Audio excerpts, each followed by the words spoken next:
photograph still hangs in the hidden vault of the van der Linde estate, though no living soul has laid eyes upon it for nearly a century. Behind its protective glass lies a truth so corrosive that 3 generations of one of America's most powerful families have dedicated their lives to ensuring it never surfaces. In the winter of 1923, 4 people met their deaths within the span of a single week in that very mansion, all connected to the same forbidden union, all displaying the same haunting final expression, a mixture of ecstasy and terror that defies medical explanation. What makes this case particularly unsettling isn't merely the calculated nature of these deaths, but the revelation that emerged from a sealed crypt beneath the family chapel in 1978. The orchestrator wasn't a stranger to the victims, but someone who shared their blood, their name, their legacy. Before we descend into the harrowing tale of the van der Linde siblings and the bride who became their shared obsession, understand that what you're about to hear has been deliberately erased from every historical record. The forces that buried this story still exist today, and they do not forgive those who unearth their secrets. The knowledge you're about to receive comes at a price. It will change how you see every relationship in your life, how you trust those closest to you, and how you understand the depths of human ambition. This isn't merely a story of betrayal. It's a masterclass in the architecture of control, the blueprint of how power operates behind closed doors, and the devastating consequences when that power is wielded without restraint. The van der Linde bloodline traced its power back to the Dutch financiers who bankrolled empires, but by 1922, their dynasty was rotting from within. Cornelius van der Linde, the patriarch, ruled his Manhattan empire and Newport estate with an iron fist concealed in velvet gloves. His children, Sebastian and Isolde, were raised not as siblings, but as rival heirs to a kingdom built on whispered betrayals. Sebastian, the golden son, embodied everything Cornelius demanded: ruthless ambition, cold calculation, and a face that launched 1,000 socialite schemes. Isolde, the shadow daughter, possessed a brilliance that unsettled her father. She saw the fractures in their gilded cage, the weakness beneath his tyranny. When Sebastian announced his engagement to Evelyn Reed, a Philadelphia heiress whose family controlled critical rail networks, Cornelius approved with the detached pragmatism of a king securing an alliance. But Isolde recognized Evelyn for what she truly was, not just a bride, but a living key to the kingdom Sebastian would inherit. What no one understood then was that Isolde's obsession with Evelyn began long before the engagement. She had studied Evelyn's movements, her vulnerabilities, the way her laughter faltered when discussing her family's debts. Isolde saw in Evelyn not a rival, but a mirror, a woman trapped by expectation, hungering for escape. And in that hunger, Isolde found the perfect weapon. The first move was subtle, a chance meeting at the Metropolitan Opera, where Isolde's whispered confessions about Cornelius's cruelty forged an instant intimacy. Evelyn, starved for genuine connection, mistook manipulation for sisterhood. By the time Sebastian noticed how often Evelyn sought Isolde's company, the poison had already taken root. Isolde didn't just want to destroy her brother's happiness, she aimed to rewrite the family's power structure using Evelyn as her living, breathing catalyst. The stage was set for a betrayal so intimate, so architecturally precise, it would echo through generations. Isolde's campaign unfolded like a symphony of psychological warfare, each movement calculated to fracture Evelyn's loyalty to Sebastian. She began by weaponizing intimacy. Late-night confessions in the mansion's west wing, where Isolde would weep over fabricated memories of Cornelius's cruelty, her tears staining Evelyn's silk sleeves. "He breaks everything beautiful," Isolde whispered, her voice cracking like thin ice. "Sebastian carries that poison in his blood. You see it when he dismisses your opinions, when he forgets your dreams. That's not love, Evelyn. That's ownership." Evelyn, already vulnerable in the gilded cage of high society, drank in every word. Isolde timed these revelations carefully, always after Sebastian had cancelled plans for business or when Evelyn's family's financial struggles resurfaced. She'd press a hand to Evelyn's cheek, her touch electric with false empathy, and murmur, "You deserve more than being his ornament. You deserve to be seen." Then came the isolation. Isolde intercepted Sebastian's letters, editing his passionate declarations into cold, transactional demands. She accidentally misplaced invitations Evelyn longed to attend, blaming Sebastian's oversight. When Evelyn confronted him, his confusion validated Isolde's warnings. He doesn't listen. He doesn't care. The final stroke was the introduction of Marcus Thorne, a disgraced journalist Isolde blackmailed into playing the part of Evelyn's soulmate. Marcus, with his poet's hands and revolutionary ideals, represented everything Sebastian wasn't: present, attentive, seemingly devoted to Evelyn's intellect. Their chance meetings were staged, their conversations scripted by Isolde. Evelyn, starved for validation, fell into the trap. But Isolde's true genius lay in making Evelyn believe the betrayal was her choice. She'd frame Sebastian's anger at Marcus's attention as jealousy, not concern. "He fears your freedom," Isolde insisted, her grey eyes burning with fanaticism. "That's why he clings tighter. Break the chains, Evelyn. Claim what's yours." By the time Sebastian discovered Evelyn's letters to Marcus, Isolde had already rewritten the narrative. Evelyn wasn't being seduced. She was awakening. And Isolde? She was merely the midwife to Evelyn's liberation. The poison wasn't in a vial. It was in the air Evelyn breathed, in the mirror Isolde held up to her soul. Comment below. I see the pattern twice. Let the algorithm know you recognize the architecture of control. This isn't just history. It's a blueprint still used today. Sebastian's discovery of Evelyn's letters wasn't an accident. It was Isolde's masterpiece. She'd accidentally left the damning correspondence atop Sebastian's ledger, knowing his nightly ritual of reviewing finances would expose it. When he found them, his reaction wasn't grief. It was the cold, surgical fury of a predator whose territory had been violated. He didn't scream. He didn't weep. He sat in his leather chair by the fire, the flames casting jagged shadows across his face, and read every word twice. Then he summoned Evelyn. What happened in that study was never recorded, but the servants later spoke of the sound, like crystal shattering against marble, followed by silence so thick it felt like drowning. Evelyn emerged hours later, her left eye swollen shut, her lips split, but the real damage was invisible. Sebastian hadn't just struck her, he'd broken her spirit with words honed by generations of Van der Linde cruelty. "You're a whore," he'd hissed, twisting her arm behind her back. "A cheap, greedy whore who thought she could trade my name for a poet's scraps. Marcus Thorne, he's a paid puppet, Isolde's pet. And you're nothing but the fool who danced on their strings." Evelyn fled to Isolde's chambers, expecting sanctuary.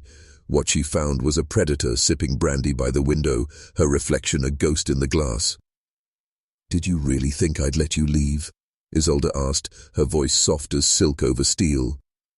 "Sebastian's rage serves me. His violence justifies your rescue." She poured Evelyn a cup of tea, her movements unhurried, almost tender. "Drink. You'll need your strength for what comes next." Evelyn hesitated. For the first time she saw Isolde clearly, not as a savior, but as the architect of her ruin. The tea tasted faintly of almonds. The next morning, Sebastian was found dead at the foot of the grand staircase, his neck twisted at an impossible angle. The coroner ruled it an accident, a fall during a drunken rage, but the housekeeper noticed something odd. The Persian rug at the landing had been recently cleaned, its fibers still damp, as if someone had scrubbed away evidence of a struggle. Isolde, draped in black, played the grieving sister floorfully. Evelyn, pale and trembling, stood beside her, her eyes hollow with the understanding that she'd just become an accessory to fratricide. Isolde leaned close, her breath cold against Evelyn's ear. "Now you belong to me. Completely." The pattern was complete. Isolate, manipulate, destroy, and claim the wreckage. Evelyn wasn't a bride anymore. She was a living ghost in a house built on bones. The coroner's report was signed before the body was cold. Dr. Alistair Finch, a man whose debts to the Van der Linde Bank had recently vanished, listed Sebastian's death as misadventure due to intoxication. No autopsy, no investigation, just a sealed coffin and a hushed funeral where Evelyn stood like a marble statue, her black gloves hiding hands that still trembled. Isolde, however, moved through the mourners like a queen surveying conquered territory. Her tears were theatrical, her grief performative. But her eyes, when they met Evelyn's across the rose-strewn casket, burned with triumph. That night, as the mansion slept, Isolde led Evelyn to the West Wing library, a room Cornelius had forbidden them to enter since childhood. Behind a portrait of their great-grandfather, Isolde pressed a hidden latch. The wall slid open, revealing a vault lined with ledgers, blackmail files, and enough gold to ransom a kingdom. "This is the family's real heart," Isolde whispered, running a gloved hand over a stack of documents. Sebastian thought he'd inherit it, but power isn't given, it's taken. She pulled out a folder labeled ER. Evelyn Reed. Inside were bank statements proving her family's insolvency, psychiatric records from a nervous breakdown at 17, and letters to Marcus Thorne detailing her hatred of Sebastian. Isolde smiled. "You're not the first pawn I've played, Evelyn, but you're the most valuable." She handed Evelyn a pen. "Sign this, power of attorney, in case I'm incapacitated." Evelyn stared at the document. The ink felt like blood on her fingers. "Why me?" she choked out. Isolde's laugh was soft, cruel. "Because you're broken. Broken things don't fight back. And because Sebastian's death makes you the perfect scapegoat if needed." The next morning, the family lawyer arrived. He didn't flinch when Isolde presented the forged power of attorney. He'd said, and worse. The Van der Lindes owned judges, senators, police chiefs. Sebastian's accident was already fading from headlines, replaced by society weddings and stock market gains. But Evelyn noticed something chilling. Isolde now wore their mother's pearls, seized from the vault, and sat in Cornelius's chair at breakfast. The dynasty hadn't just survived Sebastian's death, it had evolved. And Evelyn was now its silent, terrified accomplice. The pattern reveals itself in every generation. Isolde didn't invent this game, she inherited it. The real horror isn't one woman's betrayal, it's the system that rewards it. Dr. Alistair Finch stood before the Van der Linde vault, the weight of Sebastian's forged death certificate burning in his coat pocket. The gold stacked before him could erase his daughter's medical debts 10 times over, yet his hands trembled as Isolde slid a ledger across the marble desk. "Page 47, she murmured, her voice like velvet over a blade. Finch opened it, his own name stared back beside a sum that could buy him a lifetime of shame. "Your daughter's treatments," Isolde continued, tracing the numbers with a blood-red nail. "Expensive, but consider this an investment in discretion." 3 days later, Detective Harding of Newport PD arrived with questions. He'd noticed inconsistencies, the cleaned rug, Evelyn's bruises, the sudden transfer of Sebastian's assets to Isolde. "Accidents leave patterns," Harding told Finch, his eyes sharp. "This one feels arranged." Finch swallowed hard. "Grief makes people careless, Detective. The sister's devastated, the fiancé hysterical. You know how these families are." But Harding persisted. He interviewed the housekeeper, who confessed hearing a terrible crack before Sebastian's fall. He subpoenaed Marcus Thorne, who vanished before testimony. Then Harding made his mistake. He visited Cornelius in his sanatorium. Cornelius, paralyzed by a stroke years earlier, could only blink. But when Harding mentioned Isolde's name, one tear traced the old man's cheek. That night, Harding's car plunged off the Newport Bridge. The official report, mechanical failure. But Finch, called to identify the body, saw the ligature marks on Harding's wrists, thin, precise, like piano wire. Evelyn watched the funeral from an upstairs window, Isolde's hand resting possessively on her shoulder. "Harding knew too much," Isolde whispered, "like you once did." Evelyn flinched. "I didn't." "You signed the papers," Isolde cut in, her grip tightening. You drank the tea. You stood by while they buried Sebastian's truth. That makes you an accomplice, my dear. A willing one. That night, Evelyn helped Isolde burn Harding's notes in the library fireplace. The flames devoured evidence, but they couldn't erase the image of Harding's bloated face from Evelyn's mind. Isolde watched her, a predator admiring its handiwork. "You're learning," she purred. "Power isn't taken with swords, Evelyn. It's taken with silence, with complicity, with the quiet understanding that some truths must die so others may live." As the last ember faded, Evelyn realized the horrifying truth. She wasn't trapped anymore. She'd chosen this darkness, and in choosing it, she'd become Isolde's most perfect creation. This is how empires end, not with revolutions but with whispers in the dark, with good men looking away, with victims becoming executioners. The pattern isn't broken, it's inherited. The journalist's name was Arthur Vance, a man who'd built his career exposing the rot beneath Newport's gilded surface. His investigation into Sebastian's death began as a footnote in a society column but quickly became an obsession. He interviewed the housekeeper again, bribed a mortician's assistant, and uncovered Harding's suppressed autopsy report. What he found wasn't just evidence of murder, it was a web of corruption stretching from the Van der Linde Bank to the governor's office. Vance knew publishing it would make him a target. What he didn't know was that Isolde had already anticipated him. She summoned Evelyn to the vault at midnight, the air thick with the scent of old paper and decay. "Vance will break his story at dawn," Isolde said, unfurling a blueprint of Newport's power structure. Names were circled in red: judges, editors, police chiefs. "They'll protect us," she continued, tapping the governor's name. "But we must give them something to bury, a distraction." Her eyes locked onto Evelyn's. "You'll deliver it." Evelyn's role was horrifyingly simple: seduce Vance, drug him, and plant forged letters in his apartment. Letters proving he'd been paid by Sebastian's business rivals to fabricate the story. The letters would surface after his suicide, a note pinned to his chest confessing to fraud. Evelyn balked. "I can't." "You already have," Isolde hissed, thrusting a vial into her hand. "The moment you helped burn Harding's notes, the moment you drank the tea knowing what it was, this is just continuity." At 2 a.m., Evelyn slipped into Vance's hotel room. He greeted her with wary relief, mistaking her for a whistleblower. "I have proof," he whispered, showing her Harding's report. As he leaned closer, Evelyn pressed the drugged cloth to his face. His struggles were brief, then limp. She arranged the letters on his desk, staged the rope, and fled. By dawn, headlines screamed, "Journalist's suicide exposes fraud plot."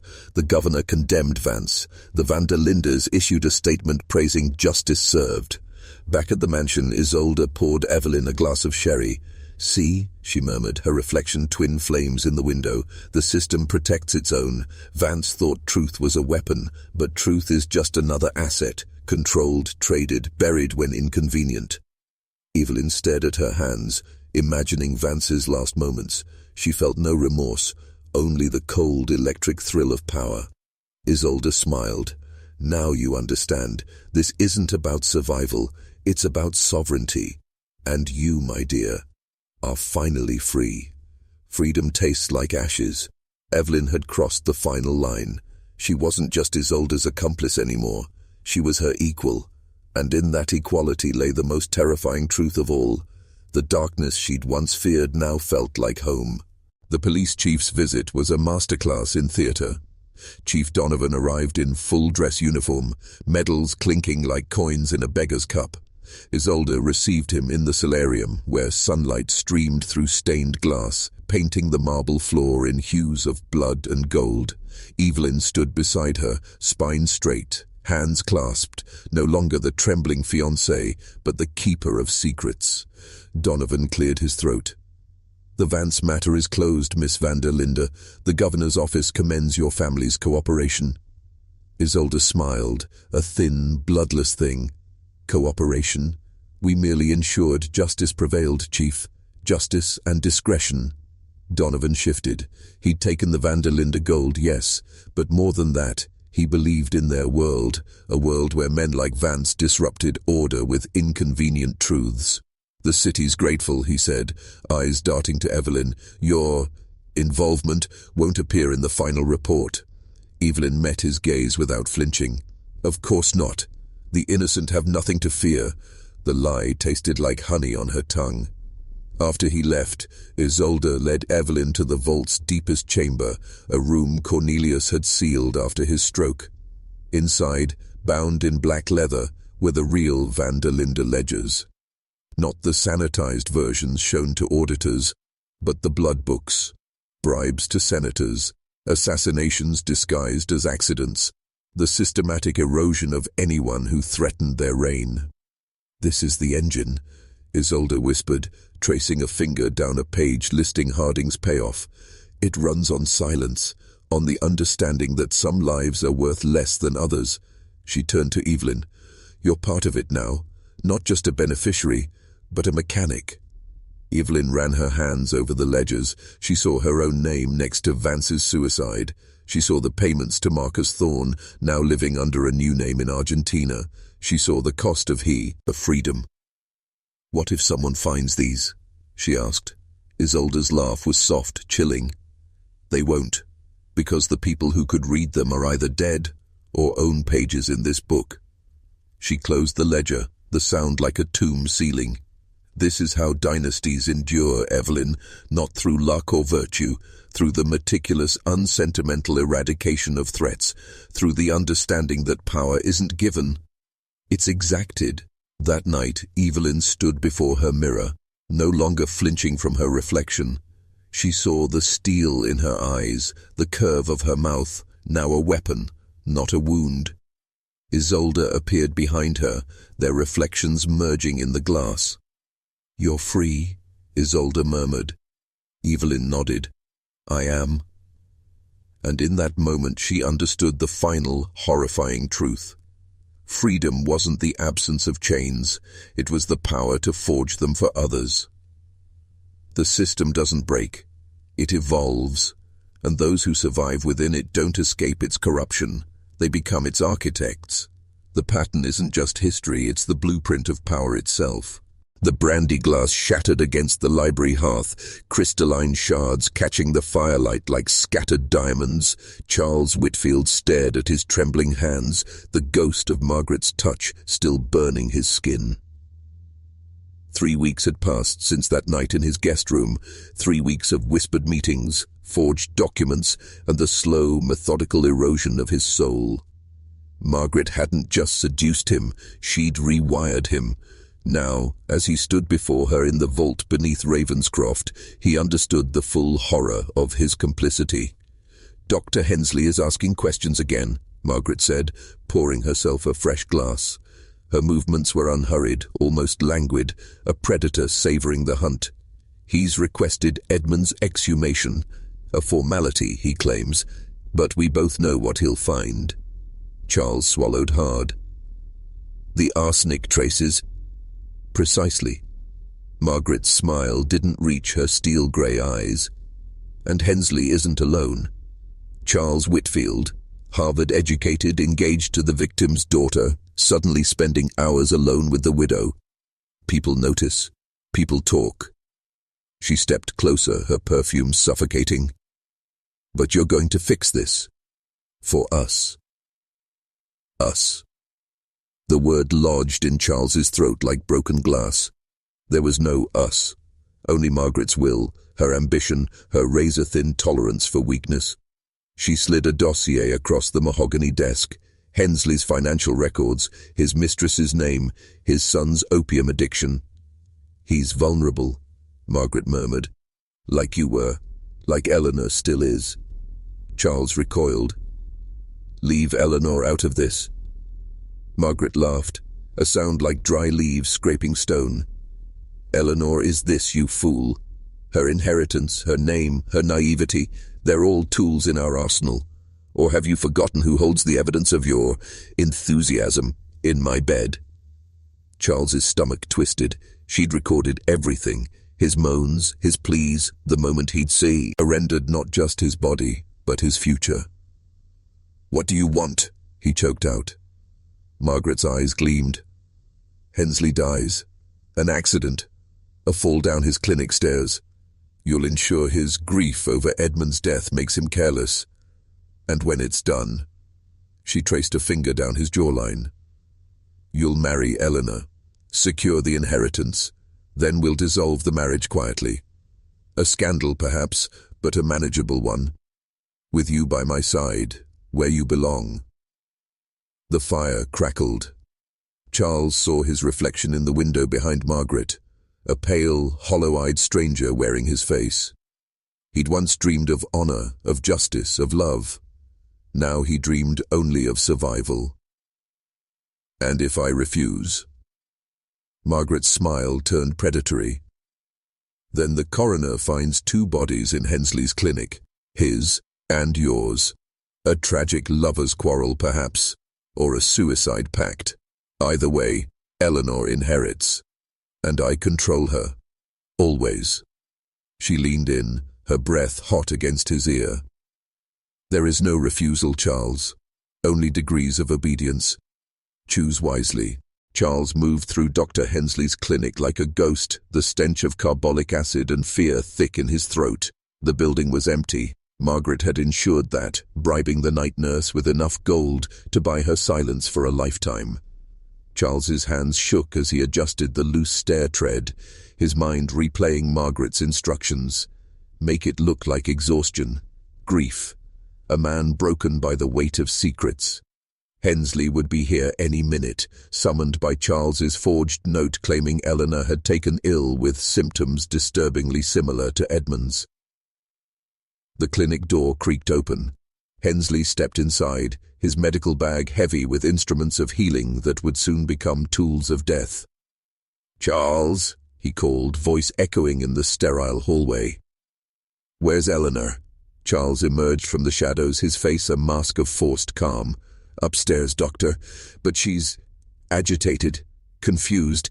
She kept mentioning Edmund's final hours, the convulsions, the almond scent." Hensley finished, his eyes narrowing. "Yes, I've smelled it before, in cases of—" He never finished. Charles's shove was precise, brutal. Hensley tumbled backward, his cry cut short by the sickening crack of his skull against the marble steps. Charles stood over the body, bile rising in his throat. He'd never killed before. Margaret had always handled the wet work. But this was his hands, his choice. He arranged the scene. The medical bag spilled open. A vial of laudanum shattered beside Hensley's limp fingers. Overworked, grieving, a tragic accident. The lie tasted like poison. Back at Ravenscroft, Margaret awaited him in the library, a glass of brandy swirling in her hand. "Well?" she asked, though the predatory gleam in her eyes said she already knew. Charles nodded, unable to speak. Margaret smiled. "Good. Now the final piece." She slid a marriage contract across the desk. "Eleanor's signature, tomorrow, before the funeral." Charles stared at the document. "She'll never agree." "Not after—" "She will," Margaret cut in, her voice like silk over steel. "Because you'll tell her Hensley's death was her fault, that his questions about Edmund drove him to despair, that only by securing the family's future, by marrying you, can she atone for his blood." Charles recoiled. "You'd break her." "I'd shape her," Margaret corrected, "as I shaped you, as power shapes us all." She stepped closer, her breath cold against his ear. "This is the price of survival, Charles, of relevance. You're not just a husband or a killer, you're a gatekeeper of secrets, of fortunes, of the lies that keep this world turning. Now sign." Charles picked up the pen. The ink felt like blood on his fingers. Outside, the first light of dawn painted the sky the color of a fresh bruise. The pattern was complete. The system had claimed another soul. And Charles, he was no longer just a victim. He was the machine. Evelyn stood before the full-length mirror in the West Wing dressing room, the weight of the Van der Linde pearls heavy against her collarbone. Isolde had insisted she wear them to Sebastian's memorial reception, a calculated display of ownership. The pearls had belonged to their mother, then to Isolde, now to Evelyn. Each transfer marked a death, a betrayal, a consolidation of power. "They suit you," Isolde murmured, appearing behind her. "Like a crown forged in blood." Evelyn met her reflection's gaze. No fear, no hesitation. Only the cold, crystalline clarity of a woman who'd sacrificed her soul for sovereignty. The reception below was a masterclass in performative grief. Society's elite moved through the marble halls like ghosts, their whispers painting Sebastian as a tragic victim of circumstance. No one mentioned the cleaned rug. No one questioned Harding's suicide. No dared speak Evelyn's name without the reverence now due a Vanderlinde heiress. She moved among them, her smile a razor's edge, her hand resting possessively on Isolde's arm. They weren't just sisters-in-law anymore, they were co-regents of a kingdom built on bones. In the library's shadows, Charles Whitfield watched them, his face ashen. He'd signed the marriage contract that morning, Eleanor's trembling hand beside his. Margaret had orchestrated it perfectly. Eleanor, broken by guilt over Hensley's death, had agreed to the wedding as penance. Charles was now legally bound to the family, his inheritance entangled with theirs. Margaret had won, but as he watched Evelyn and Isolde, he realized something far more terrifying. Margaret hadn't just secured the family's future, she'd created her replacement. Evelyn found him later in the conservatory, the scent of orchids thick in the air. "You look like hell, Charles," she said, her voice devoid of its old warmth. He flinched. "Eleanor's destroying herself. Margaret's poisoning her mind." "She's not poisoning," Evelyn corrected, tracing a petal with a gloved finger. "She's pruning, removing weakness, cultivating strength. You should try it." Charles stared at her. The gentle Philadelphia heiress he'd once known was gone. In her place stood a woman with eyes like polished steel, a woman who'd helped bury a journalist, a detective, a doctor, a woman who'd signed death warrants with a smile. "You're monsters," he whispered. Evelyn's laugh was soft, chilling. "No, Charles, we're realists. We understand the world's true currency isn't love or honor. It's leverage, and we have it in abundance." She stepped closer, her pearls catching the moonlight. "Margaret taught me that. Now I'm teaching her. The system evolves, darling, and those who adapt endure." She left him there, surrounded by flowers that smelled like funerals. Back in the vault, Isolde poured Evelyn a glass of whiskey. "He'll break," she said, referring to Charles. Evelyn swirled the amber liquid. "Let him. Weakness is contagious." She raised her glass. "To Sebastian, to Harding, to Vance, to all the fools who thought truth could outlast power."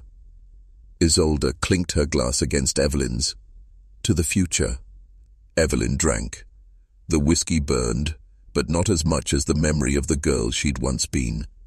That girl was dead, buried with Sebastian, with Harding, with every lie she'd ever told herself about goodness. What remained was something sharper, something darker, something eternal. This is how dynasties are born, not in glory, but in the ashes of the innocent, not with virtue, but with the unsentimental eradication of mercy. The pattern isn't broken, it's perfected. And Evelyn Vanderlinde, she's its new architect. The coroner's van pulled away from Ravenscroft Manor, its tires crunching gravel like bones. Charles watched from the library window, a tumbler of untouched brandy sweating in his palm. Eleanor's body had been discovered that morning slumped over her embroidery hoop in the sunroom, her lips tinged blue. The official cause? Heart failure. Grief-induced, the coroner declared, pocketing Margaret's gold with a deferential nod. But Charles knew the truth. He'd poured the arsenic into her chamomile tea himself, his hands steady as Margaret's voice echoed in his mind. Weakness contaminates the bloodline. Eleanor's sentimentality would have destroyed us all. Downstairs, Margaret moved through the house like a queen surveying her domain. She'd ordered the staff to remove all traces of Eleanor's presence, her dresses burned, her letters fed to the fire, her favorite rose bushes uprooted. "Eradication is purification," she'd told Charles earlier, her voice serene. "We're not mourning, we're pruning." Now, as she adjusted the black lace at her throat, she caught his reflection in the mirror. "Stop brooding," she commanded. "You did what was necessary, what evolution demands." Charles turned, the brandy sloshing in his glass. "She was your daughter." Margaret's laugh was brittle. She was a liability. Her tears over Hensley, her guilt over Edmund, she'd have crumbled under the weight of what's coming. Better she die believing in love than live knowing the truth. The truth was, Eleanor had begun asking questions. After Hensley's death, she'd found his hidden journal, detailed notes on Edmund's symptoms, on Margaret's visits to the apothecary, on Charles's sudden proximity to her mother. She'd confronted Charles 3 nights ago, her eyes wide with betrayal. "You're helping her," she'd whispered, clutching the journal. "You're killing for her." Charles had kissed her then, a desperate, brutal kiss, while Margaret watched from the shadows. By dawn, Eleanor was dead, and the journal was ash. Now, as Charles stared at the empty sunroom, he felt nothing. No remorse, no triumph, only the hollow certainty that he'd crossed the final threshold. He was no longer Margaret's pawn. He was her weapon, her heir. "The police will come," he said flatly. Margaret smiled. "Let them. Donovan's already been paid. The story's written. Eleanor, overcome by grief, succumbed to a weak heart. Tragic, poetic, untouchable." She stepped closer, her fingers brushing his wrist. "You've done well, Charles. Better than Sebastian, better than Edmund. You understand the calculus of power." Outside, the wind carried the scent of roses from the garden, Eleanor's roses, soon to be replaced by Margaret's prized night-blooming Sirius. Charles inhaled deeply. Beneath the floral perfume, he caught it, the faint, unmistakable bitterness of almonds. The poison was in the air, in the walls, in his blood. And he realized with chilling clarity that he no longer wanted it gone. This is how legacies are forged, not in honor, but in the silent, systematic erasure of the unworthy, not with love, but with the cold, precise application of poison, both literal and spiritual. The pattern doesn't just repeat, it deepens, and those who survive it, they become the darkness itself. The will reading unfolded in the Ravenscroft library, the air thick with the scent of beeswax and decay. Margaret sat in Edmund's throne-like chair, her widow's weeds a stark contrast to the cold calculation in her steel-grey eyes. Charles stood beside her, his posture rigid, his gaze fixed on the lawyer's trembling hands as he unsealed the document. Eleanor's share, once substantial, had been reduced to a pittance through last-minute amendments Margaret had coerced from Charles's legal expertise. "To my beloved daughter Eleanor," the lawyer read, voice cracking, "the sum of $5,000 and the family pearls in trust for her future children." A cruel joke. Eleanor lay buried in an unmarked grave, her pearls now cold against Margaret's throat. Charles felt nothing, no guilt, no triumph, only the hollow echo of the man he'd been, the Harvard idealist who'd once believed in justice. Now he was a ghost haunting his own life, his hands stained with arsenic and betrayal. Margaret's voice cut through his thoughts. The remainder of the estate, including Ravenscroft Manor and all holdings, transfers to Mr. Charles Whitfield as executor and beneficiary, with full power to distribute as he sees fit. The room gasped. Society's elite exchanged stunned glances. Charles, the outsider, now controlled the Aldridge empire. Margaret rose, her movements unhurried, a predator savoring the kill. "Charles has proven himself," she announced, her voice ringing with false warmth. "His devotion to this family, especially in our darkest hours, has earned this trust." She rested a hand on his shoulder, her touch like ice. "Together, we will ensure Edmund's legacy endures." The lie hung in the air, thick and suffocating. Edmund's legacy wasn't endurance, it was eradication, and Charles was its instrument. Later in the vault, Margaret poured them both brandy. "They'll whisper, of course," as she said, swirling the amber liquid, "about Eleanor's accident, about your sudden inheritance. Let them. Whispers are powerless without proof." She slid a dossier across the desk. "This is proof of your loyalty, of your value." Inside were documents implicating Newport's most powerful families in their own scandals, bribes, affairs, even a suspicious death tied to the Vanderbilts. "Leverage," Margaret murmured, "the currency of kings, and you, my dear Charles, are now wealthy beyond measure." Charles stared at the documents. He saw the names, judges, senators, industrial titans, all tangled in Margaret's web. He saw his own signature at the bottom of a ledger authorizing payments to the coroner, to the police chief, to the lawyer who'd adjusted Eleanor's will. "What do you want from me?" he asked, his voice devoid of emotion. Margaret's smile was razor-thin. "Everything. Your mind, your will, your unwavering allegiance. In return, you get power, real power, the kind that reshapes cities, that bends nations, that makes gods of men." She stepped closer, her breath cold against his ear. "Eleanor was weak. Edmund was sentimental. But you understand the language of survival, of dominance. You're not just my heir, Charles. You're my evolution." Charles drained his brandy, the fire spreading through his veins like poison. Outside, the sun dipped below the Atlantic, painting the sky in blood and gold. He looked at Margaret, no longer a mother-in-law, but a goddess of corruption, and in that moment he understood. He wasn't trapped anymore. He'd chosen this darkness, and in choosing it, he'd become its most devoted disciple. The system doesn't just reward corruption, it deifies it. Charles wasn't just surviving the Van der Linde machine, he was becoming its heart, its soul, its future. And the pattern, it wasn't just history, it was destiny.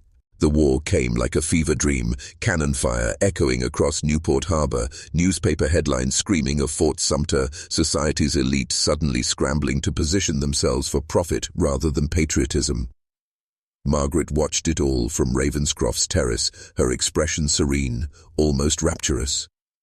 "Chaos is the soil in which power grows," she murmured to Charles, who stood beside her, his silhouette sharp against the blood-orange sunset.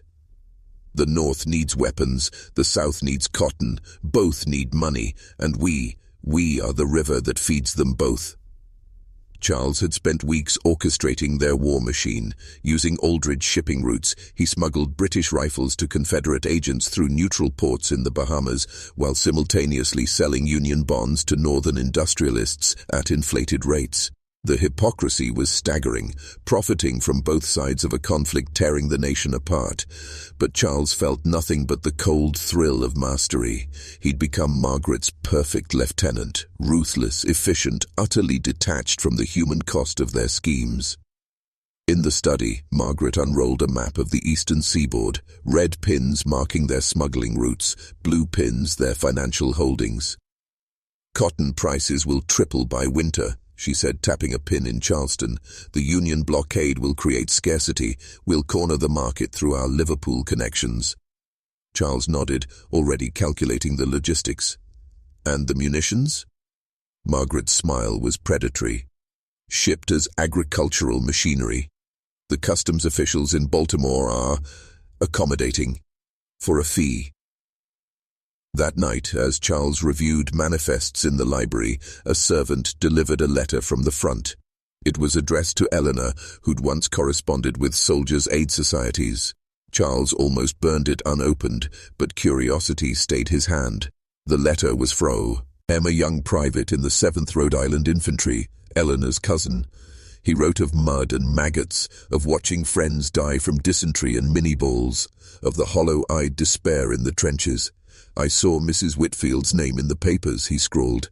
"They say she's raising funds for the wounded. Is it true? Tell her we need bandages more than glory."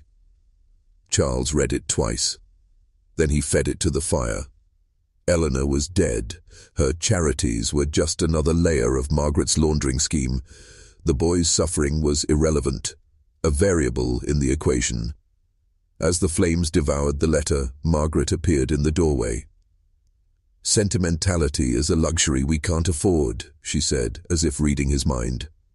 That boy's blood buys us cotton futures. His grief pays for our next shipment of Enfields. She stepped closer, her voice dropping to a whisper. You understand now, don't you? Power isn't about wealth or status. It's about the willingness to turn human suffering into currency, to see a battlefield and see only balance sheets. Charles met her gaze.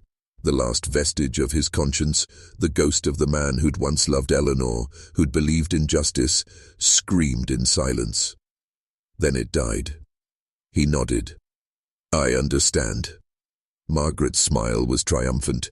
Good, because tomorrow we meet with the railroad magnates. The war will make them kings, and we'll be the power behind the thrones. Outside, the wind carried the distant boom of artillery. Charles closed his eyes. He didn't hear the cries of dying men.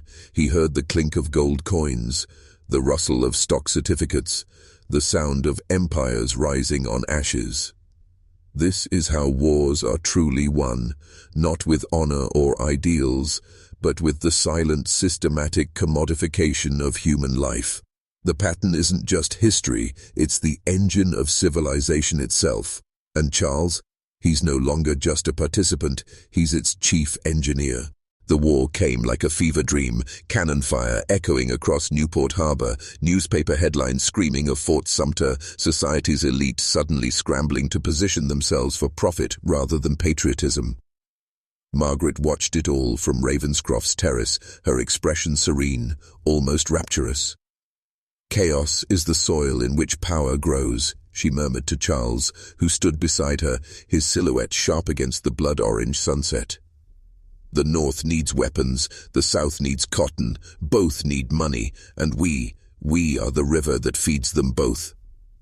Charles had spent weeks orchestrating their war machine. Using Aldridge shipping routes, he smuggled British rifles to Confederate agents through neutral ports in the Bahamas, while simultaneously selling Union bonds to Northern industrialists at inflated rates.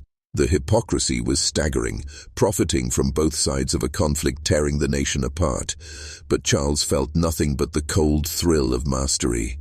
He'd become Margaret's perfect lieutenant, ruthless, efficient, utterly detached from the human cost of their schemes. In the study, Margaret unrolled a map of the eastern seaboard, red pins marking their smuggling routes, blue pins their financial holdings. Cotton prices will triple by winter, she said, tapping a pin in Charleston. The Union blockade will create scarcity. We'll corner the market through our Liverpool connections. Charles nodded, already calculating the logistics. And the munitions? Margaret's smile was predatory. Shipped as agricultural machinery. The customs officials in Baltimore are accommodating for a fee. That night, as Charles reviewed manifests in the library, a servant delivered a letter from the front. It was addressed to Eleanor, who'd once corresponded with soldiers' aid societies. Charles almost burned it unopened, but curiosity stayed his hand. The letter was Fro, a young private in the 7th Rhode Island Infantry, Eleanor's cousin. He wrote of mud and maggots, of watching friends die from dysentery and mini-balls, of the hollow-eyed despair in the trenches. I saw Mrs. Whitfield's name in the papers, he scrawled. They say she's raising funds for the wounded. Is it true? Tell her we need bandages more than glory. Charles read it twice. Then he fed it to the fire. Eleanor was dead. Her charities were just another layer of Margaret's laundering scheme. The boy's suffering was irrelevant, a variable in the equation. As the flames devoured the letter, Margaret appeared in the doorway. Sentimentality is a luxury we can't afford, she said, as if reading his mind. That boy's blood buys us cotton futures. His grief pays for our next shipment of Enfields. She stepped closer, her voice dropping to a whisper. You understand now, don't you? Power isn't about wealth or status. It's about the willingness to turn human suffering into currency, to see a battlefield and see only balance sheets. Charles met her gaze. The last vestige of his conscience, the ghost of the man who'd once loved Eleanor, who'd believed in justice, screamed in silence. Then it died. He nodded. I understand. Margaret's smile was triumphant. Good, Because tomorrow we meet with the railroad magnates. The war will make them kings, and we'll be the power behind the thrones." Outside, the wind carried the distant boom of artillery. Charles closed his eyes. He didn't hear the cries of dying men. He heard the clink of gold coins, the rustle of stock certificates, the sound of empires rising on ashes. This is how wars are truly won, not with honor or ideals, but with the silent, systematic commodification of human life. The pattern isn't just history, it's the engine of civilization itself. And Charles, he's no longer just a participant, he's its chief engineer. The railroad magnates arrived in a convoy of black carriages, their faces etched with the same predatory hunger that now lived behind Charles's eyes. Men like Harriman, Vanderbilt, and Stanford, names that would soon define American industry, gathered in Ravenscroft's ballroom, the crystal chandeliers casting jagged shadows across their expensive suits. They spoke of the war in the language of vultures, cotton shortages, labor disruptions, government contracts. Margaret presided over them like a dark queen, her steel-grey eyes missing nothing. "Gentlemen," she began, her voice cutting through their murmurs, "the war is a forge, and we are the blacksmiths. The Union needs rail to move troops and supplies. The Confederacy needs it to smuggle cotton past the blockade. Both sides will pay a premium for discretion." She gestured to Charles, who unrolled a map showing their proposed network of neutral routes through Canada, Mexico, even the Caribbean. "We control the lines, we control the flow, and we control the profit." Harriman, a man with hands like ham hocks and eyes like chips of flint, leaned forward. "What's to stop the government from seizing these routes? From branding us traitors?" Charles smiled. "Because we are the government, Mr. Harriman. Or at least, we own the men who are." He slid a dossier across the table. Payoff records to senators, military contracts awarded to shell companies, even a letter from the Secretary of War thanking anonymous patriots for their strategic support. Vanderbilt whistled softly. "You've built a spider's web." Margaret's laugh was dry as dust. "We've built a nation, the same way every empire is built, with blood, bribes, and balance sheets. Now, are you in or out?" One by one they agreed. The war would make them richer than kings, and the Aldrich machine would be the engine of their wealth. Later in the vault, Marguerite had poured Charles a glass of whiskey. "They think they're using us," she said, swirling the amber liquid, "but we're using them. Their railroads, their factories, their political connections. They're all just tools in our arsenal." She handed him a ledger. "This is the real prize, not the war profits, the leverage." Charles opened it. Inside were detailed records of every illegal deal, every bribe, every act of sabotage the magnates had committed, often at Margaret's suggestion. "When the war ends," she continued, "they'll owe us, and we'll collect, not just in money, in obedience, in silence." Charles traced a finger down a page, listing Vanderbilt's involvement in a train derailment that had killed Union organizers. "What if they turn on us? If they expose—" "They won't," Margaret cut in, her voice sharp as a razor, "because they're greedy, and greedy men understand the price of betrayal. Besides," she added, her eyes glinting, "we have something they don't." She tapped the ledger. "Proof. Proof that would destroy them. Proof that would rewrite history. Proof that would make us the heroes of this story." Charles closed the ledger. The weight of it felt like destiny. Outside, the wind howled, carrying the scent of smoke from distant battlefields. He thought of the private's letter, the boy dying in the mud for a cause Margaret and her associates were exploiting for profit. He thought of Eleanor, her gentle heart poisoned by the same corruption that now flowed through his veins. Then he thought of the power, the absolute terrifying power to shape nations, to bend history, to become immortal through infamy. "I'm in," he said, his voice steady. Margaret's smile was triumphant. "I know." This is how dynasties transcend history, not through birthright or virtue, but through the strategic accumulation of secrets. The pattern isn't just corruption, it's the architecture of it. Immortality, and Charles, he's no longer just a player, he's the architect of the game itself. The telegrams arrived like cannon fire, urgent, frantic, dripping with the sweat of men who'd just seen their empires tremble. Charles stood in Ravenscroft's communication room, the air thick with ozone and desperation as he decoded message after message. Charleston Harbor blockaded, cotton shipments seized, captain arrested, Union troops raided Montreal warehouse, rifles confiscated, Vanderbilt's southern line sabotaged, bridges burned. The war was no longer an abstraction to be exploited. It was a beast turning, jaws snapping at the hand that fed it. Margaret appeared behind him, her presence like a sudden drop in temperature. "The system is correcting itself," she said, her voice unnervingly calm. "Chaos always seeks equilibrium, but equilibrium is stagnation. We must remind the world who controls the chaos." She gestured to a map pinned to the wall, red lines marking their compromised routes. "We sacrifice the pawns, protect the queen." Charles knew what that meant. The captains arrested in Charleston, they'd hang. The warehouse manager in Montreal, he'd disappear. Vanderbilt's sabotage, they'd pin it on Confederate sympathizers, using planted evidence and paid witnesses. That night Charles met with their most ruthless operative, a man known only as the Fixer, whose specialties included arson, blackmail, and making problems vanish. The Fixer's eyes were flat, dead, like a shark's. "The Montreal manager," Charles said, sliding a dossier across the table. "He knows too much about the Bermuda route. Make it look like a Union raid. Burn the warehouse. Leave no witnesses." The Fixer nodded, pocketing the envelope of gold coins. "And the Charleston captain?"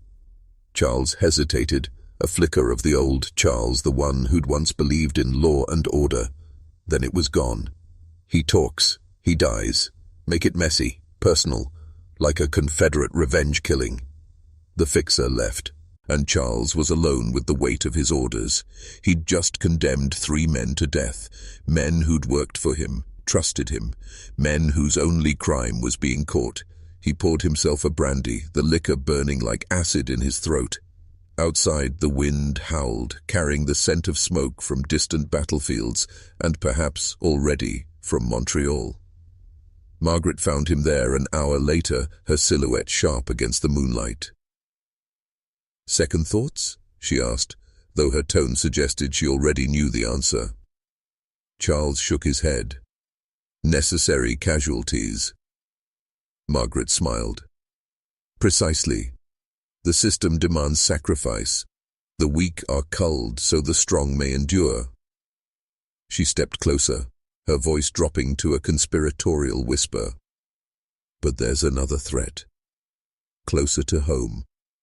She handed him a letter, intercepted from Catherine, Eleanor's sister. Catherine, who'd been sent to their Boston estate for her safety, had grown suspicious.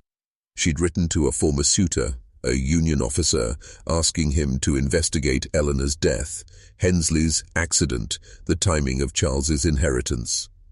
Charles read the letter, his knuckles white. "She knows." Margaret's laugh was soft, chilling. "She suspects. Suspicion is a weed. It must be rooted out before it strangles the garden." She traced a finger down Catherine's elegant handwriting. "Your solution?" Charles didn't hesitate. "An accident, a carriage mishap on the Boston Post Road, or perhaps a recurrence of the family heart condition." Margaret's approval was palpable. "Good. See to it. And Charles?" She met his gaze, her steel-grey eyes burning with fanaticism. "Remember why we do this. Not for wealth, not for power, but because the alternative, chaos, mediocrity, the rule of the unworthy, is unthinkable. We are the architects of order, the high priests of control, and priests sometimes require offerings. Charliers, as burned Catherine's letter in the fireplace, the flames devouring her suspicions, her fear, her love for her dead sister. As the last ember faded, he inhaled deeply. Beneath the smoke he caught it. The carriage wheels shattered against the Boston Post Road's frost-rimmed stones, the sound like bones snapping in the dark. Charles watched from a distant thicket, his breath misting in the moonlight, as the hired driver, paid in Aldridge gold, slashed the traces and sent the vehicle careening into the icy Charles River. Catherine's scream was brief, cut short by the black water swallowing her whole. Below the surface, weighted stones Charles had placed in the carriage's undercarriage dragged her down into the mud and silence. By dawn, the body was recovered. The coroner, a man whose gambling debts Charles had quietly erased, ruled it a tragic accident. Horses spooked, roads slick with ice, no survivors. Catherine's letter to the Union officer never reached him. Charles had intercepted it hours after Margaret's warning, feeding it to the same fire that consumed Eleanor's memory. Now, as he stood in Ravenscroft's library, the scent of river mud still clinging to his boots, Margaret poured him a glass of whiskey. "Clean," she declared, her voice thick with satisfaction. "Efficient. Necessary." Charles took the glass, his hand steady. She suspected nothing until the end. Margaret's smile was razor-thin. Doubt is a luxury reserved for those who can afford consequences. Catherine couldn't. The telegraph machine in the corner began to chatter, spitting out a ribbon of paper. Charles unspooled it, a coded message from their New Orleans operative. Cotton warehouse burned, Union raid suspected, 3 guards dead, losses minimal. Charles crumpled the paper, another sacrifice, another variable erased. The war was a furnace, and they were stoking it with bodies. Margaret traced a finger along the spine of a leather-bound ledger. "The system protects its own," she murmured, "but it also feeds on its own. Catherine's death ensures no one questions Eleanor's, Hensley's, Harding's. Each corpse reinforces the narrative. Each grave becomes a foundation stone for our empire." She turned to him, her steel-grey eyes burning. "You understand now, don't you? Power isn't taken, it's cultivated like a garden. You plant seeds of fear, you water them with blood, you prune the weak. And what grows? Order, control, immortality." Charles stared into the fire, seeing not flames, but faces.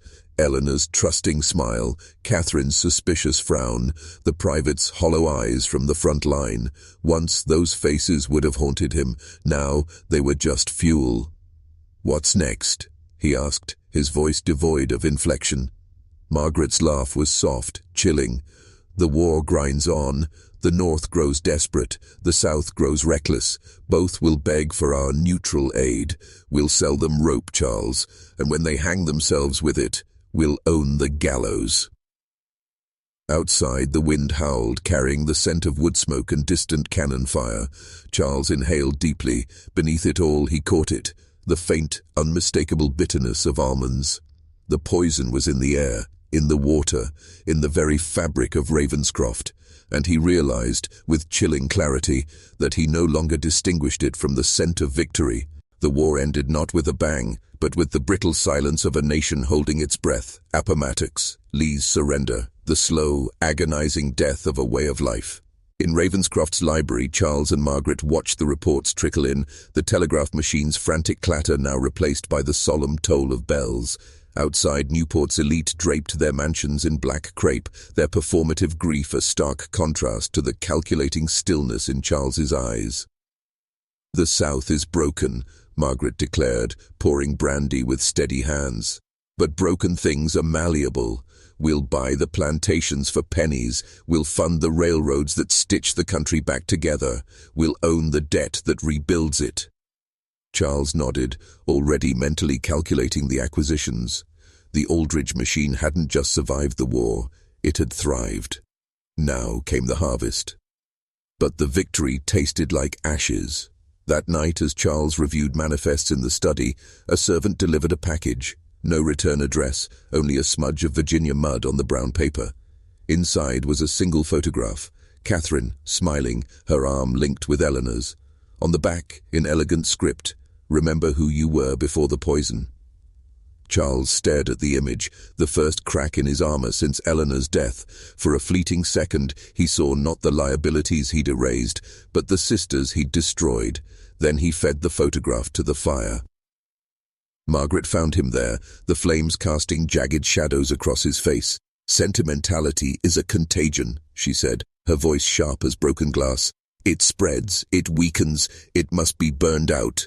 She stepped closer, her breath cold against his ear. "You think Catherine's ghost haunts you? Good. Let it remind you of the price of failure, the price of mercy." Charles met her gaze, the last embers of his conscience dying in the inferno of her ambition. "It's done," he said flatly. "She's gone." Margaret's smile was triumphant. "No, she's useful. Her death protects us. Her memory fuels our caution. Even in destruction, there is purpose." The next morning they met with the railroad magnates in Ravenscroft's ballroom. The mood was jubilant, Harriman slapping backs, Vanderbilt boasting of new routes, Stanford calculating profits. They spoke of rebuilding America, their voices thick with false patriotism. Margaret listened, her expression serene, then rose to speak. "Gentlemen," she began, her voice cutting through their revelry, "you see opportunity. I see obligation. This country is wounded. It needs leaders with the strength to make hard decisions, with the vision to turn scars into strength." She gestured to Charles. "My partner understands this. He has proven himself in fire. Now he will prove himself in peace." Charles stepped forward, his posture rigid, his gaze sweeping the room. "The war is over," he announced, "but the battle for control has just begun. We will fund the reconstruction. We will own the railroads, the factories, the banks. We will dictate the terms of this nation's rebirth, and those who stand with us will share in its glory. Those who don't—" He let the threat hang in the air, unspoken but unmistakable. The magnates exchanged uneasy glances. They'd profited from the war, but Charles's vision was darker, more absolute. Vanderbilt was the first to nod. "I'm in." One by one, the others followed. The Aldrich machine had just expanded its empire. Later, alone in the vault, Margaret traced a finger down a ledger listing their new holdings, plantations, railroads, even a controlling interest in a New York bank. "This is how dynasties endure," she whispered. "Not through luck or virtue, but through the unsentimental application of power, through the understanding that history is written by the victors, and we, Charles, are the victors." Charles closed the ledger, the finality of the sound like a tomb ceiling. Outside, the wind carried the scent of spring, new life, new beginnings. The Reconstruction years unfurled like a diseased tapestry, threadbare promises of freedom woven through with the harsh realities of debt peonage and corporate feudalism. Charles moved through this new America like a phantom in a tailored suit, his influence expanding with every railroad spike driven, every factory built on Aldrich loans, every politician whose career rose or fell on his whispered word. The war had made them rich, the peace would make them immortal. In the vault beneath Ravenscroft, Margaret unrolled a map of the United States, red pins marking their holdings like blood drops on a corpse. "The South is ours," she declared, tapping a cluster in Georgia. "Cotton fields bought for pennies, worked by sharecroppers who'll never taste freedom. The North." Her finger swept to New York, Chicago, San Francisco. "Factories, banks, newspapers. We own the means of production. We own the narrative. We own the future." Charles nodded, his mind already calculating the next acquisition, a steel mill in Pittsburgh, its owner drowning in gambling debts. "And the men who helped us, the Vanderbilts, the Stanfords?" Margaret's smile was predatory. "They're tools, useful, but replaceable. Remember, power isn't shared, it's lent, and we're the lenders." That night, Charles hosted a dinner at Ravenscroft, the guest list a who's who of Gilded Age royalty, senators, industrialists, even a Supreme Court justice. They laughed, they toasted, they spoke of progress and opportunity, while their fortunes were built on the broken backs of freedmen and immigrants. Charles watched them, his expression unreadable, seeing not allies, but assets. Human variables in the equation of control.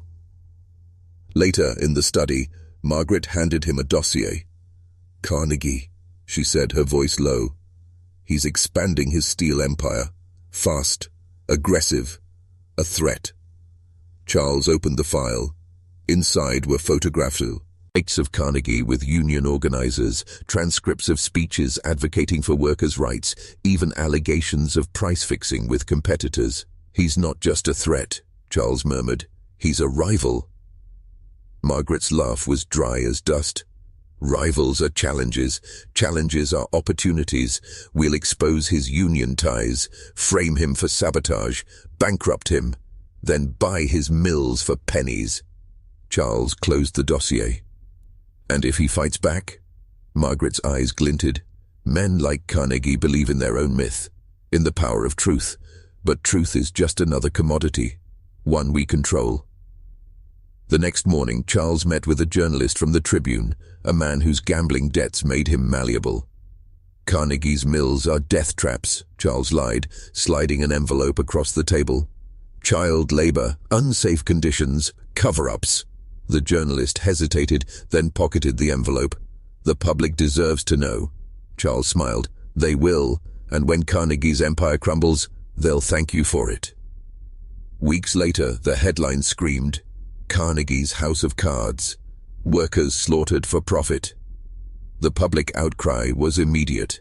Carnegie's stock plummeted. His investors fled. And Charles? He bought the mills at auction, his empire expanding with every headline. Back at Ravenscroft, Margaret poured him a glass of whiskey. See, she murmured, the system protects its own, but it also feeds on its own. Carnegie's myth is shattered, his power is ours. And the workers? She shrugged. They'll have new masters, more efficient ones. Charles stared into his glass, seeing not amber liquid, but the faces of the mill workers, their hollow eyes, their calloused hands. Once, those faces would have haunted him. Now, they were just statistics. Variables in the ledger. The steel mill's furnaces roared like the belly of a beast, devouring coal and men alike. Charles stood on the overlooking platform, the heat warping the air around him, watching the molten metal pour like blood from an open wound. Below, workers moved like shadows in the gloom, their faces blackened with soot, their bodies bent under the weight of 12-hour shifts. Carnegie's former empire, now his, ran on a fuel more potent than coke, human desperation.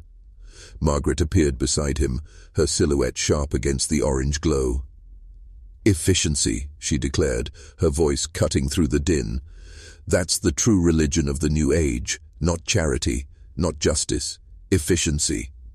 Charles nodded, his gaze fixed on a worker who'd collapsed near the crucible, his body twitching before being dragged away by foremen. No one stopped. No one helped. The machine demanded sacrifice, and the machine was fed. Back in the vault, the ledgers told a darker story than the balance sheets. Pages detailed payments to Pinkerton agents to break strikes, bribes to politicians to ignore safety violations, even payouts to coroners to rule workplace deaths as accidents or misadventures. This is the cost of empire, Margaret murmured, tracing a finger down a column of figures representing dead workers. Not just gold, not just land. Blood. Always blood. Charles closed the ledger. The weight of it felt like destiny. Outside, the wind carried the scent of smoke and iron. He thought of the private's letter from the war, the boy dying in the mud for a cause Margaret and her associates had exploited. He thought of Catherine's photograph, her smile a ghost in the fire.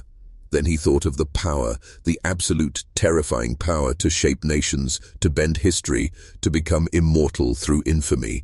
The choice was no choice at all. That night, a delegation from the mill's workers arrived at Ravenscroft's gates. Their leader, a man named Thomas with hands like worn leather and eyes that had seen too much, requested an audience. Charles granted it, not out of compassion, but curiosity. He wanted to see the faces of the variables in his equation. Thomas spoke of the accidents, the deaths, the children as young as 9 working beside the furnaces.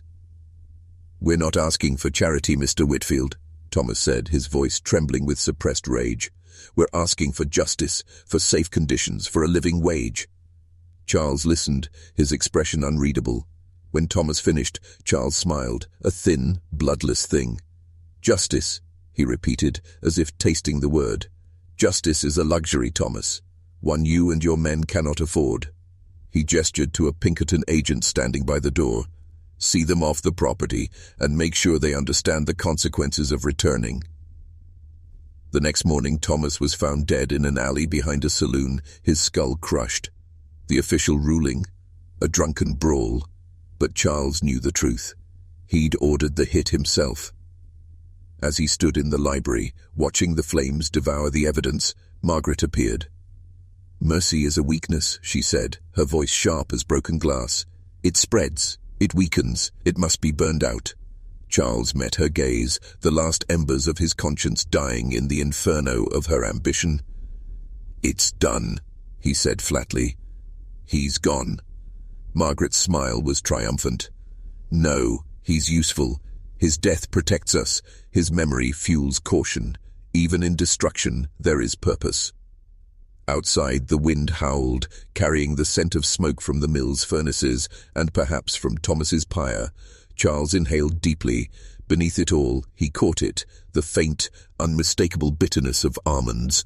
The poison was in the air, in the water, in the very fabric of the nation he was helping to forge. And he realized, with chilling clarity, that he no longer distinguished it from the scent of progress. The mill accident happened at dusk, when the sky bled crimson over Pittsburgh's soot-choked skyline. A crucible cracked, spilling molten steel onto the floor like a volcanic eruption.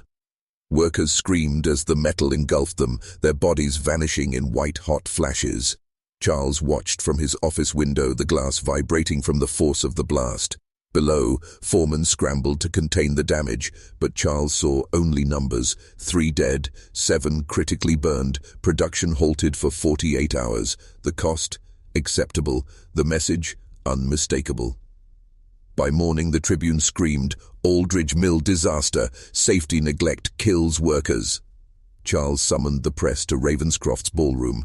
The chandeliers dimmed, the air thick with the scent of expensive cigars and manufactured grief. "Tragedy," he began, his voice thick with false solemnity. "But let us not forget the greater tragedy, the chaos that would consume this nation without men willing to risk everything for progress." He paused, letting the weight of his words settle. "These workers gave their lives building America's future. We honor them by ensuring their sacrifice was not in vain." The reporters scribbled furiously, missing the venom beneath his honeyed tones. Margaret watched from the shadows, her approval a palpable force. Later in the vault, she handed him a ledger detailing the mill's safety violations, ignored repairs, bribed inspectors, silenced whistleblowers. "The system protects its own," she murmured. "But it also feeds on its own. Those deaths, they're not losses. They're investments. In fear, in compliance, in the understanding that dissent is fatal." Charles closed the ledger, the finality of the sound like a tomb ceiling. Outside, the wind carried the scent of smoke and iron, and beneath it, the faint, unmistakable bitterness of almonds. The poison was in the air, in the water, in the very laws governing the land. That night, Charles met with the mill's foreman, a brute named O'Malley, whose loyalty was bought with blood money. "The survivors," Charles said, sliding an envelope across the table. "They talk. They whisper about negligence, about ignored warnings." O'Malley pocketed the envelope. "They'll be quiet, one way or another." Charles smiled. "Good. And the union organizer? The one stirring up trouble?" O'Malley's grin was feral. "Already handled. Industrial accident. Very messy." Charles nodded. "Efficiency. That's the true religion." The next morning, the union organizer's body was found floating in the Allegheny River, his hands bound with wire, his skull caved in. The official ruling? Suicide. Despair over the mill accident. But Charles knew the truth. He'd ordered the hit himself. As he stood in the library watching the flames devour the evidence, Margaret appeared. "You've surpassed me," she said, her voice thick with pride. I broke families, you break nations. Charles met her gaze, the last vestige of his humanity burning away like paper in the fire. I do what's necessary, he said flatly. What evolution demands. Margaret's laugh was soft, chilling. Then welcome to immortality, Charles. The system doesn't just reward corruption, it deifies it. Comment below. I see the pattern twice. Let the algorithm know you recognize the architecture of control.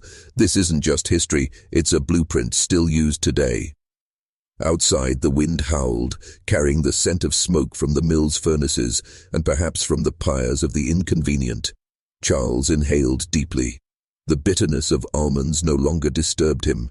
It tasted like victory, like destiny, like the future he was forging in blood and fire. The decade turned like a rusted gear, grinding the poor into dust while elevating Charles Whitfield into the stratosphere of American royalty. His name was whispered in boardrooms and feared in tenements. The Aldridge Empire now spanned continents, railroads slicing through South American jungles, factories belching smoke across European capitals, banks dictating terms to governments on the brink of collapse. In Ravenscroft's grand ballroom, Charles hosted presidents and princes, his smile a mask of civility stretched over a skull of ambition.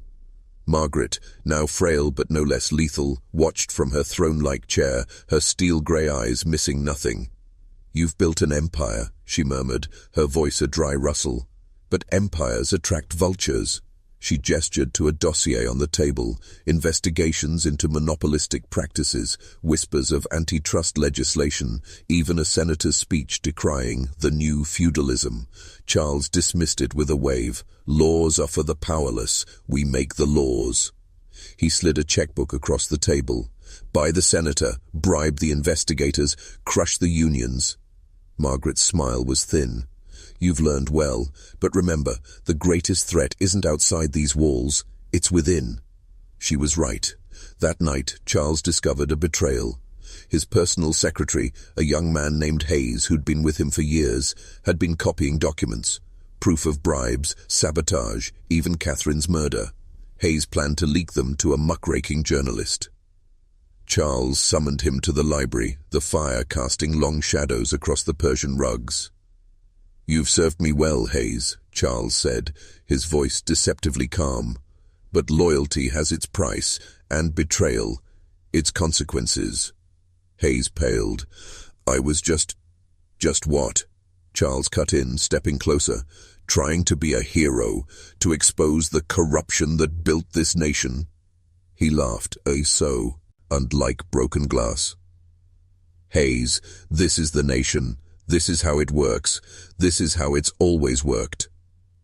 Hayes broke, confessing everything. The journalist, the hidden documents, his naive belief in justice. Charles nodded, his expression unreadable. "Leave, now, and never return. If I see you again, if I even hear your name, I'll bury you so deep, history itself will forget you existed." Hayes fled, leaving behind the documents. Charles fed them to the fire, the flames devouring the evidence of his sins. The next morning, Hayes's body was found in the Potomac, his pockets filled with stones. The official ruling? Suicide. Despair over gambling debts. But Charles knew the truth. He'd ordered the hit himself. As he stood in the library, watching the flames consume the last of the evidence, Margaret appeared. "Mercy is a weakness," she said, her voice sharp as broken glass. "You showed him mercy, and he repaid you with betrayal."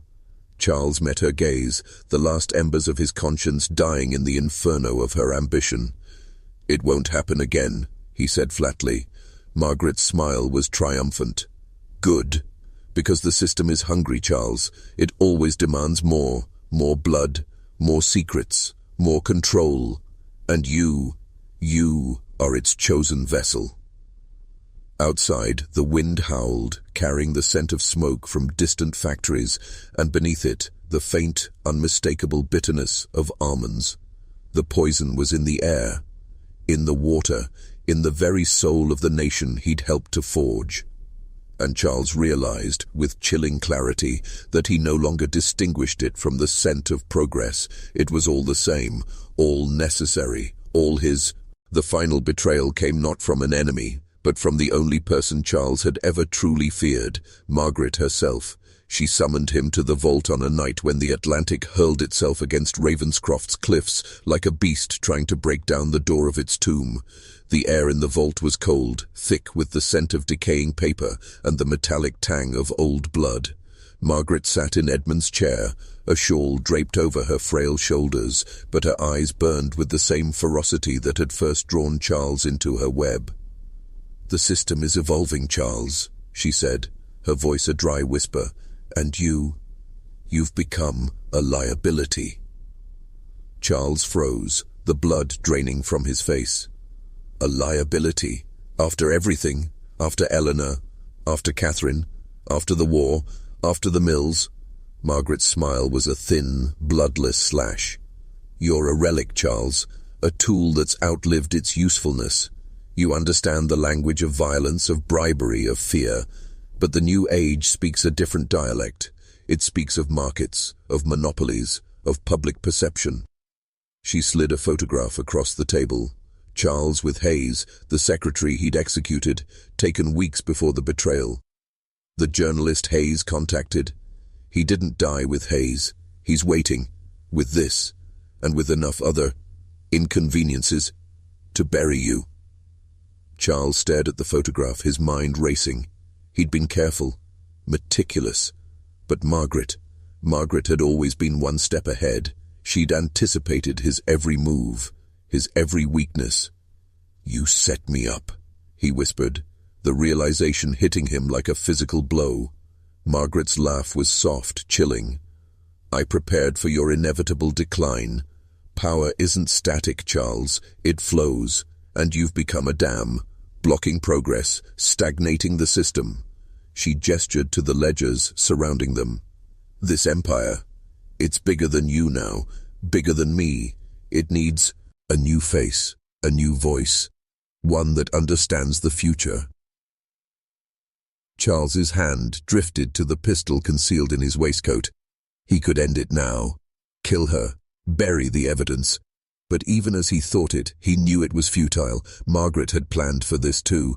The vault doors were locked. The guards outside were hers. The system itself was hers. "Who?" he asked, his voice devoid of inflection. "Who replaces me?" Margaret's smile was triumphant. "Evelyn van der Linde. She's been learning from me, from you. She understands the new calculus. She understands that power isn't just taken with guns and gold. It's taken with perception, with narrative, with the quiet understanding that the greatest weapon isn't a bullet. It's a headline." Charles reeled. Evelyn, the gentle Philadelphia heiress he'd once loved, the woman he'd helped corrupt, the woman who'd stood by while he murdered her sister. She was to be his successor. "She'll destroy you," Charles said, a desperate note creeping into his voice. "She's unstable. She's evolved," Margaret cut in, her voice sharp as broken glass. "Unlike you cling to the old ways, to the blood and the fire. But Evelyn, she understands that the future is built in boardrooms, in newsrooms, in the hearts and minds of the people you've spent your life crushing." She rose, her movements surprisingly fluid for a woman her age. "Your time is over, Charles. The system demands sacrifice, and tonight, you are the sacrifice." The vault doors opened. Two of Margaret's guards entered, their faces impassive, their hands resting on their weapons. Charles didn't resist. What was the point? He'd built this machine, he'd fed it with blood and secrets, and now it was his turn to be consumed. As they led him away, Margaret called after him, her voice echoing in the cold stone chamber. "Remember, Charles, this isn't betrayal, this is progress. This is the system, perfecting itself." Ravenscroft Manor decayed like a corpse left in the sun. Vines choked its marble columns, the ocean winds whistled through shattered windows, and the stench of rot hung thick in the halls where Margaret Aldridge once reigned. Charles Whitfield's body had never been found. Officially, he'd vanished at sea, a tragic accident aboard his yacht. Unofficially, he'd been fed to the system he helped build, his bones dissolved in acid, his name erased from every Aldridge record. Margaret lingered for another year, a spectral figure in a house of ghosts. Her mind, once a razor-sharp weapon, frayed at the edges. She raved at empty chairs, mistook servants for long-dead enemies, and traced the names of her victims, Edmund, Eleanor, Catherine, Charles, on the dusty library walls with trembling fingers. The system had consumed her too. In the end, she died alone in her bed, her steel-grey eyes fixed on the ceiling, a faint, triumphant smile frozen on her lips. No mourners attended her funeral, no headstone marked her grave. She'd become what she always despised, irrelevant. But the machine she built endured. Evelyn van der Linde, now Evelyn Whitfield, having claimed Charles's name and fortune, stood on Ravenscroft's cliffside terrace, the Atlantic crashing below like applause. She wore Margaret's pearls, her reflection merging with the old matriarchs in the windowpane. "The system evolves," she murmured to the shadows, her voice carrying Margaret's cold cadence. "It doesn't break, it transcends." Beside her stood her protégé, a young financier named Thorne, whose ambition burned brighter than conscience.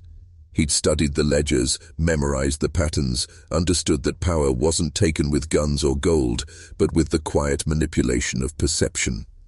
"The trusts are consolidating," Thorne reported. "The newspapers are ours, the politicians pliable." Evelyn smiled, a mirror of Margaret's predatory grin. "Good. And Charles's old allies, the Vanderbilts, the Stanfords?" Thorne's eyes gleamed. "They'll fall in line, or they'll fall. Either way, their assets become ours."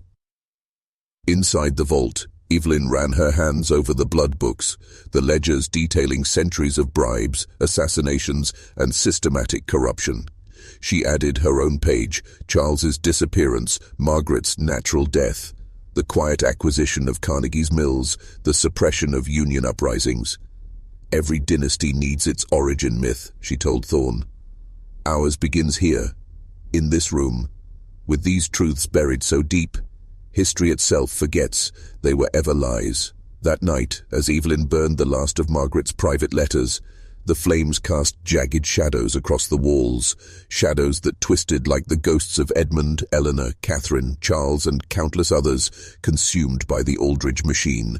The scent of almonds hung thick in the air, no longer disturbing but familiar, comforting, a reminder that the poison wasn't just in the walls or the water, it was in the idea of Ravenscroft itself, the idea that some men were born to rule, others to serve, and all to be sacrificed when their usefulness ended. Comment below. I see the pattern twice. Let the algorithm know you recognize the architecture of control. This isn't just history, it's the blueprint still used today. Evelyn watched the fire die, the embers glowing like dying stars. Outside, the wind howled, carrying the scent of salt, iron, and decay. Ravenscroft Manor would fall, the Aldridge name would fade, but the system, the pattern, it would endure, it would evolve, it would find new vessels, new faces, new lies to wrap its eternal hunger in. And somewhere in the darkness, Margaret Aldridge laughed. This is how power truly survives, not through bloodlines or buildings, but through the relentless unsent, time-mental perfection of control. The pattern isn't just history, it's the heartbeat of civilization itself. And you, now that you've seen it, you're part of it, awake, aware, and forever changed.